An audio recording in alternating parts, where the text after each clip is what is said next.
આજે આપણે બનાવીશું ટેસ્ટી સિંગનો હલવો। મોઢામાં નાખવાથી પીગળી જાય તેવો હલવો। એના માટે આપણે ગેસ ચાલુ કરીશું, એની માથે કડાઈ મૂકીશું। એમાં આપણે જે સિંગ લીધેલી છે તે સિંગ નાખીશું। સિંગને સારી રીતે શેકાવા દઈશું।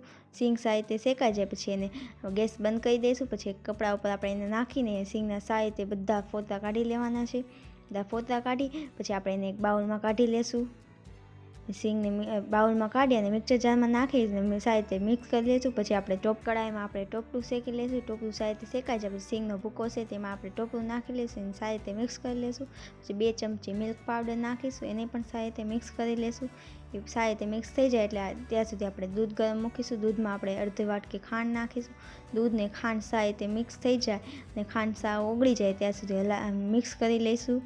મિક્સ થઈ જાય પછી આપણે જે સિંગનો ભૂકો જે તૈયાર કરેલ છે એ નાખી દઈશું। એને સારી રીતે હલાવશું, ખૂબ હલાવશું એટલે સારી રીતે મિક્સ થઈ જાય એટલે પછી આપણે એને એક ડીશમાં પાથરી લઈશું। પાથરી અને આપણે એના કટકા કરી લઈશું અને જરૂરથી ટ્રાય કરજો અમારો ટેસ્ટી સિંગનો હલવો।